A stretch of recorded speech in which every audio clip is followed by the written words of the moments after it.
Okay, so for this second video presentation, I have the following problem. Shaft ABC is made of solid section AB made of 836 steel and tubular section BC made of 836 steel rigidly bonded together to a core of 2014 T6 aluminum. The applied torque at C has a magnitude of 50 foot-pounds and the applied torque at B has a magnitude of 75 foot-pounds. Lengths and radii of each section are as shown. Find A, the twist angle of C relative to the fixed end, B, the maximum shear stress in the aluminum, and C, the maximum shear stress in the steel. So here they give me this number that belongs right here, 75 foot-pounds. Okay, so for this problem they're asking me on A to find the twist angle that we're gonna see on this part at C of the whole shaft when you apply these two torques.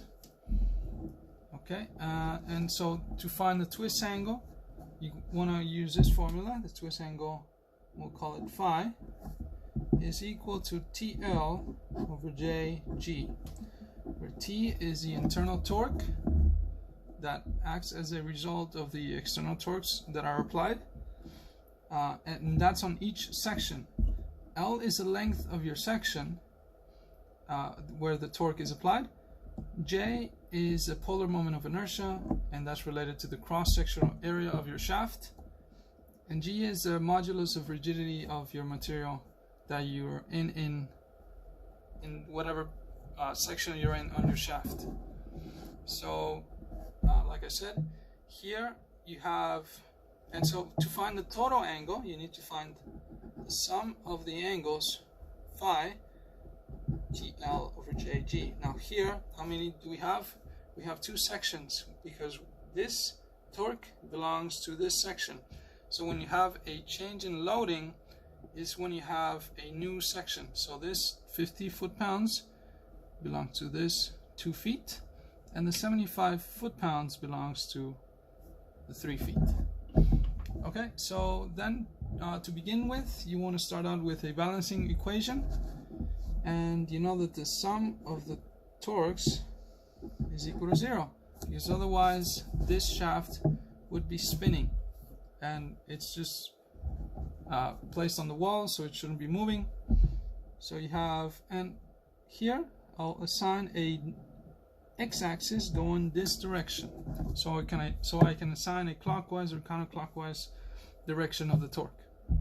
So then, if the thumb points to the direction of the axis and the fingers point to the positive torque, and this is going opposite of that, because this is going counterclockwise, this one is going clockwise, so you have a negative 50, then a positive 75, and then you're going to have a reaction torque at A to keep it in place, and we don't know what it is, we'll just call it T reaction. And all of this is equal to 0. So then I just simplify.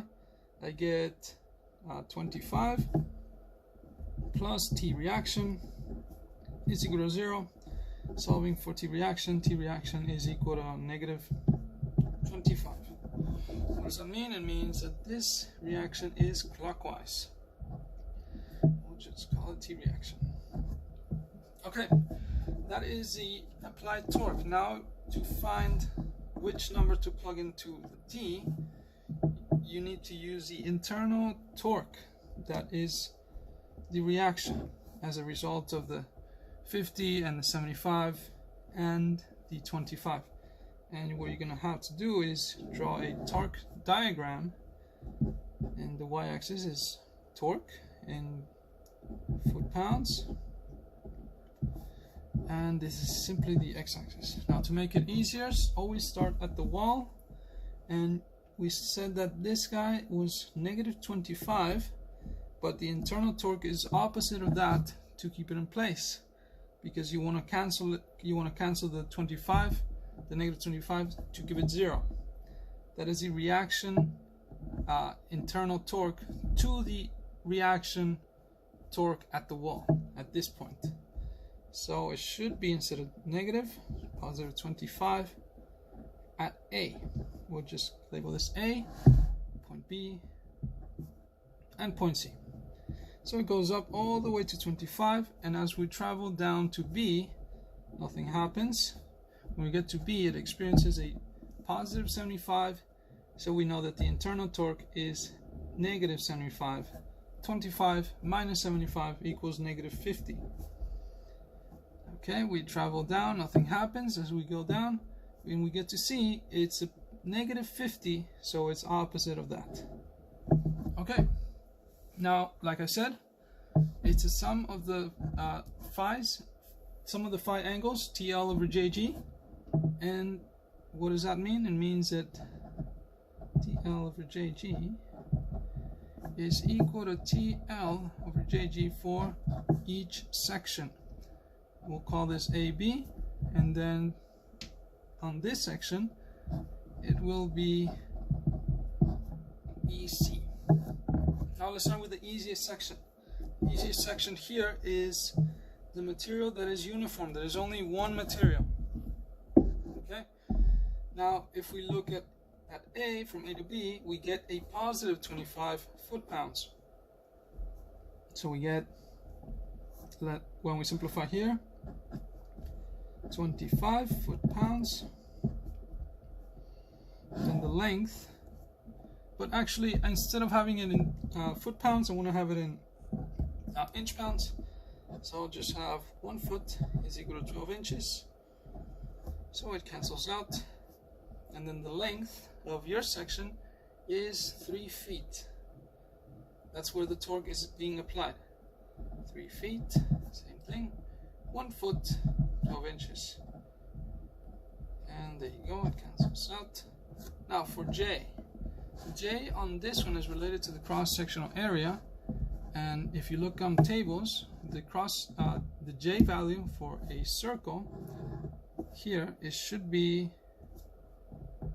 J equals pi divided by 2 r to the 4th. And r here is given, it is 1 inch for this whole section. From here, obviously from here to there. Okay, when you simplify, you plug in the 1 inch, pi divided by 2, and that equals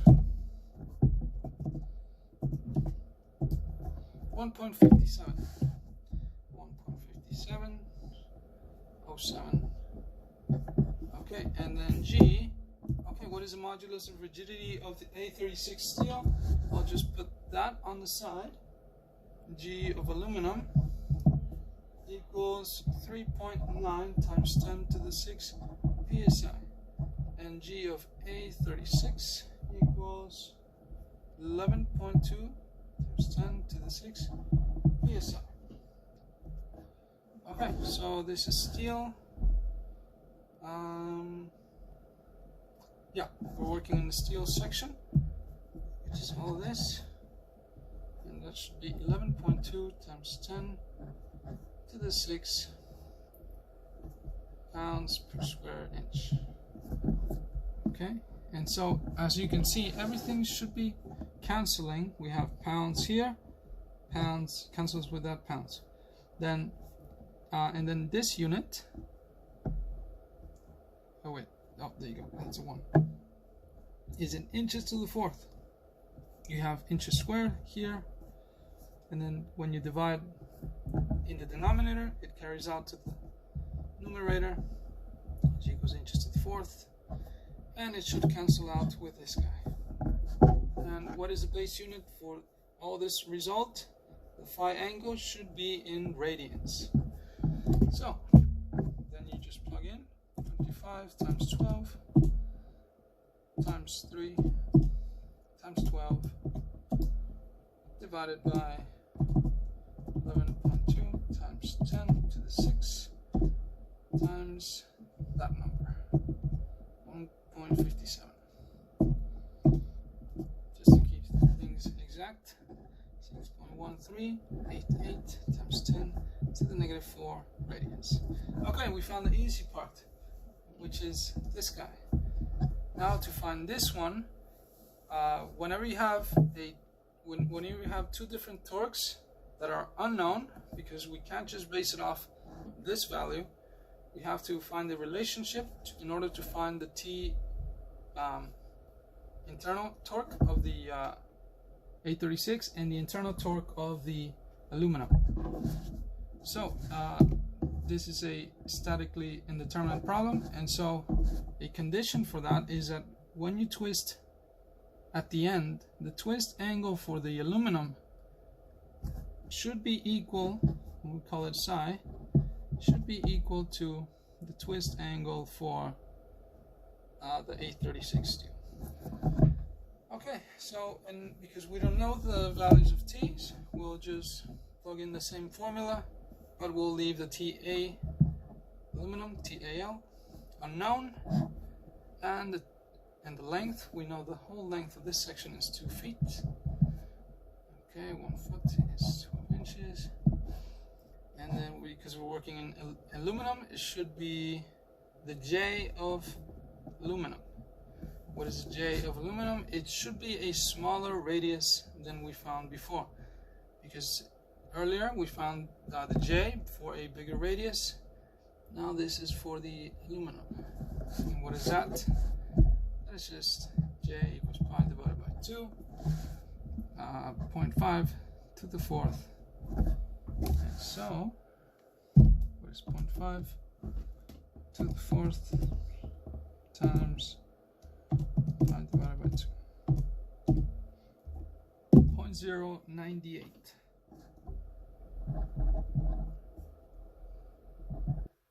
Okay, and then the G value for the aluminum is 3.9 times 10 to the 6 pounds per square inch. Okay, and all of this should be giving you 2 times, oh wait, that's 24, divided by 3.9 times 10 to the 6 times this value, the J value, and all this is 6.268 times 10 to the negative 5 TAL. That's our unknown. Okay, so, and then for the right side, we'll find, we just found this guy. Now let's find the TAL, the TL over JG of 836. And again, it's unknown here, T836. L is 2 feet times 12 inches, 1 foot, cancels out. Okay, so, and now this is can be a little bit tricky, because here it's not actually of the same, it's the same material, but it's a different section, so the J will change just by a little bit, because this is what they give us on this section, right? That's the section. We want to find the TA36, the J836 of this section that I just drew. So how can you find that section? They give you this radius, and they give you this radius. So J is equal to pi over 2. The outer radius,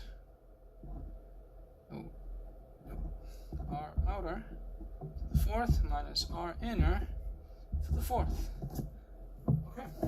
And then what do they give you? They give us 1 inch to the 4th. It's just 1 minus 0.5 to the 4th times pi over 2. And when we plug that in, we should be getting 1 minus that result.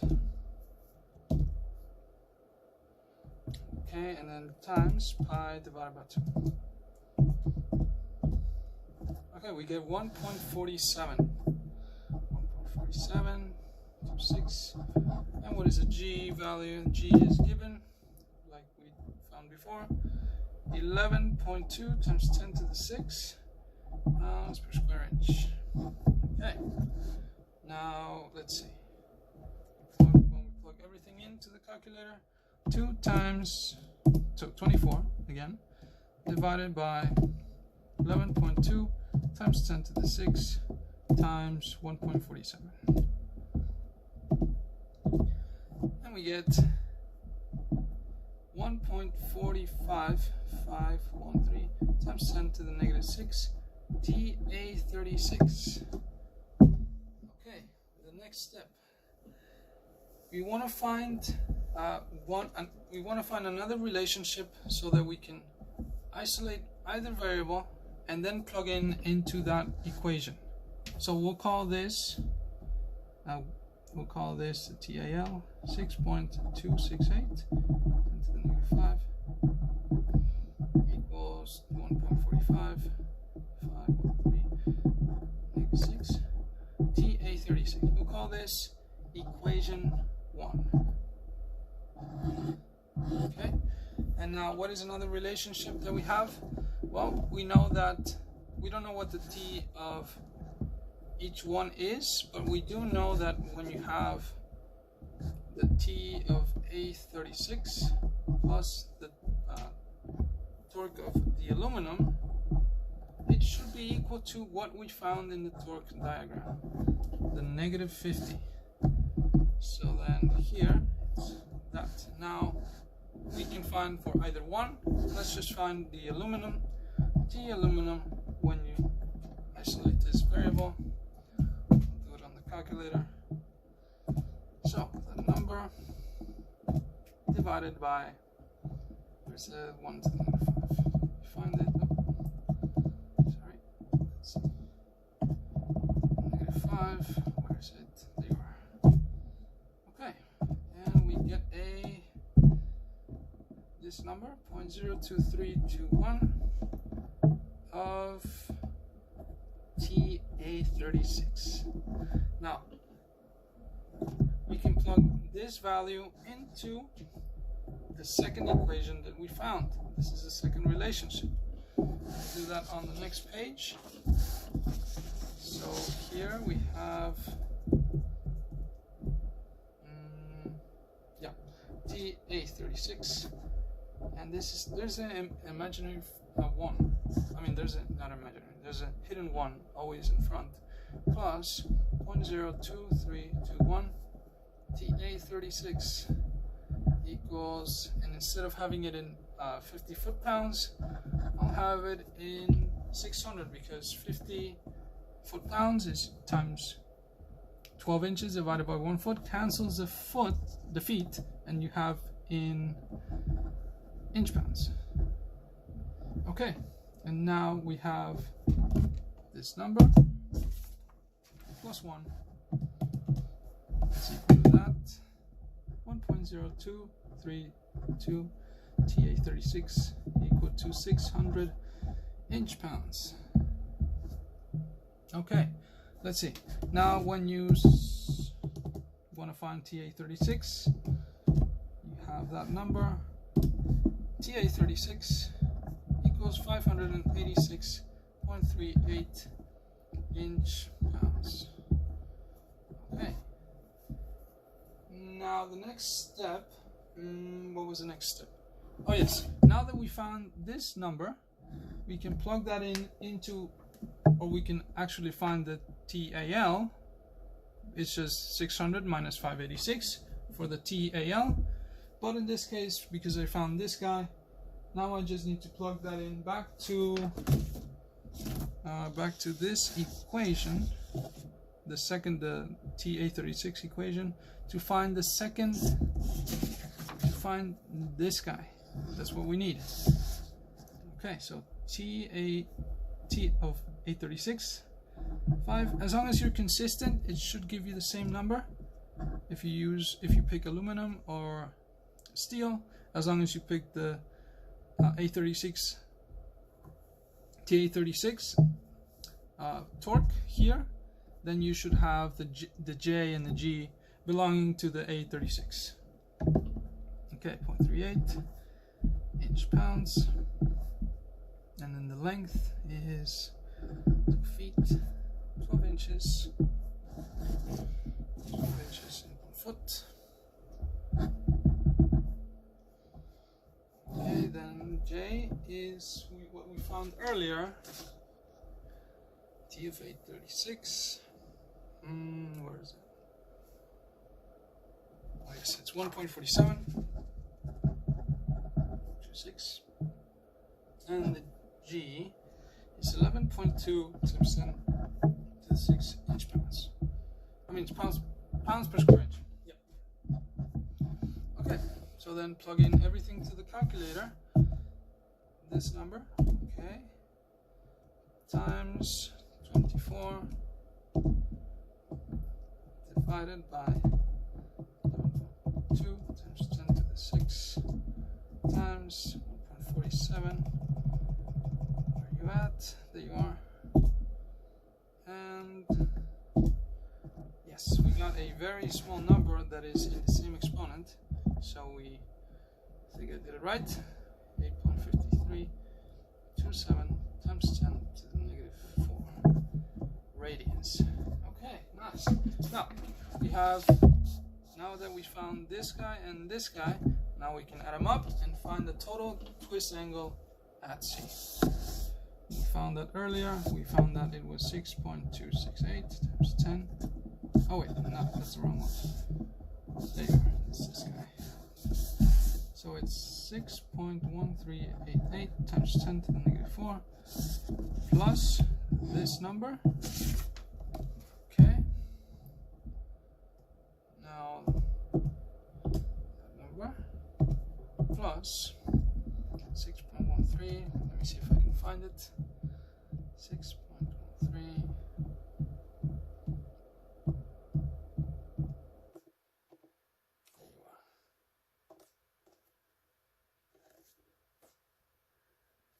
Let me just make sure I don't screw up in the calculator by missing the parenthesis. 6.13.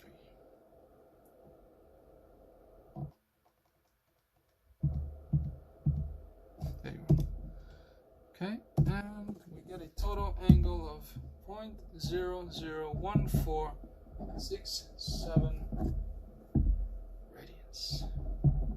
Now, if you want to have it in degrees, what do you do to cancel the radians? So 1 radian is equal to 1 pi radian is equal to 180 degrees. And yeah, just this number that you found times 180 divided by pi. And we get an angle of rotation of 0.08406 degrees clockwise. Now, how do you know it's clockwise and not counterclockwise? Here we because it's not negative, and we have, this is the x-axis, my thumb, and the fingers are pointing in the positive torque. So what does that mean? It means that here my angle of rotation will be this way by very small angle, 0.084 degrees at C. Okay, second question, the maximum shear stress in the aluminum. Okay, so what is the formula to find the shear stress? And it's given by tau is equal to TC over J. Okay, now let's see. Oh yes, we're finding for the aluminum. Now, how do you maximize the TAL max? Well, you want to maximize the torque, and this guy should be correct at C for the material that you're in, and J for the material that you're in still. Okay, so for TAL, and we didn't find it earlier, but here it's just going back to the equation. We found it was 586.38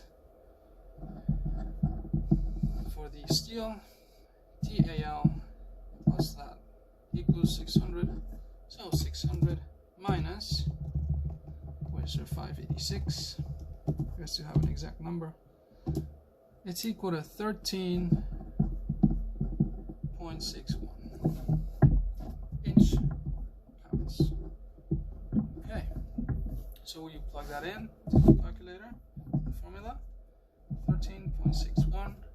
what is the maximum torque that you can have, the maximum shear stress.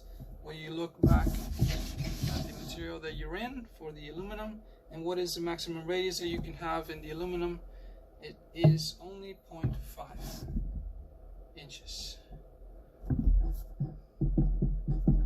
It's a J for the aluminum. Instead of calculating it again, I'll just look for it. There it is, 0.098 17. And when you plug everything in,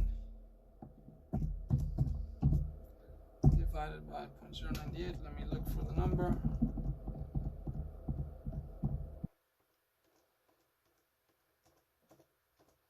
I know you're there. There you are.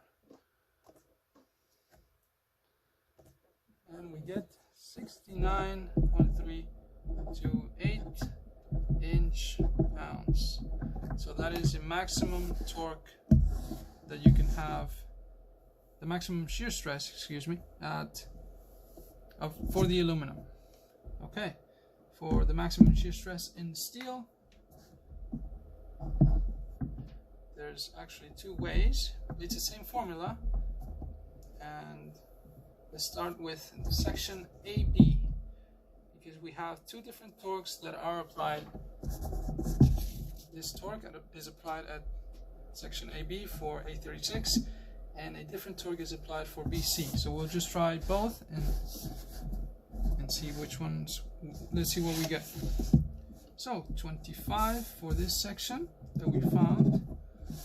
Okay, for section AB, A36 equals 25 times foot-pounds, foot, 12 inches. And then C is actually for this segment, so it should be 1.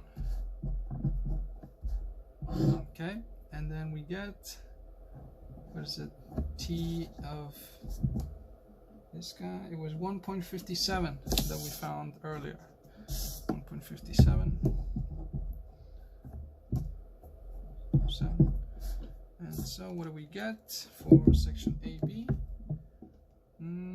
25 times 12 divided by, let me see if I can find it.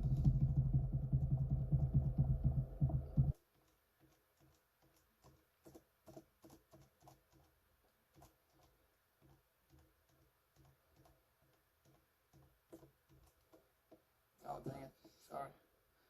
I could not find it, or maybe I skipped it.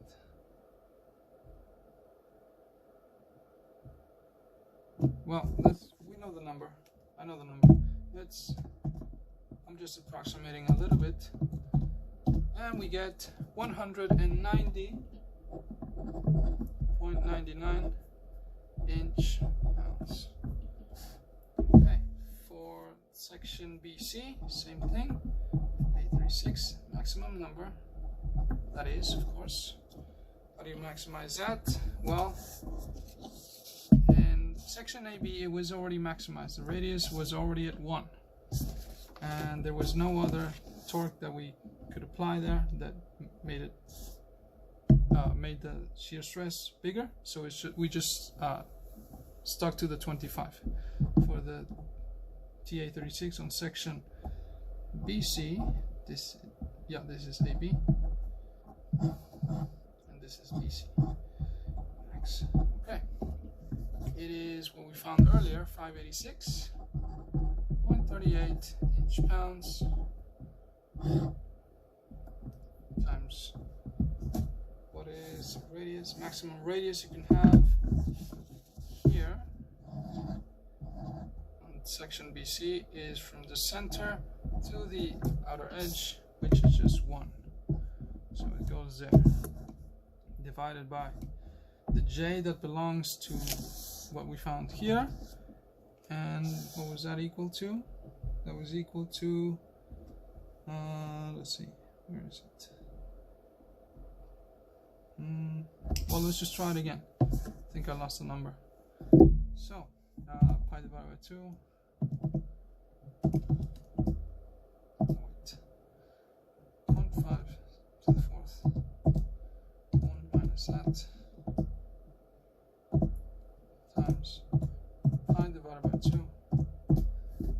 0.47. There you go. 47 to 6, and we get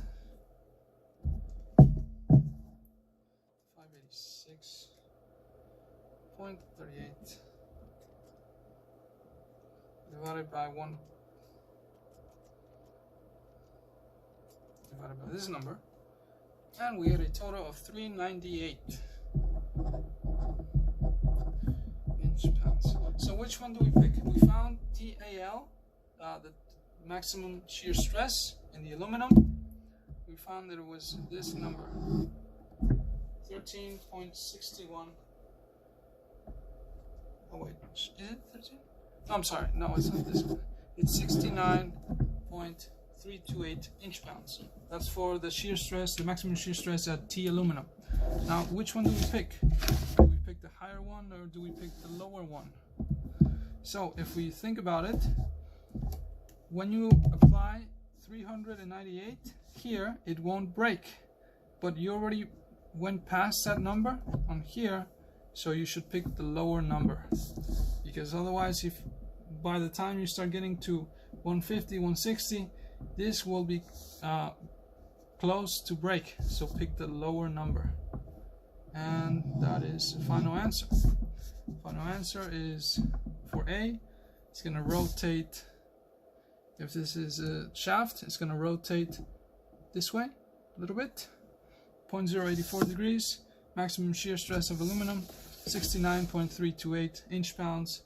And for maximum shear stress in the A36, 190.99 inch pounds. And there you go. That's it.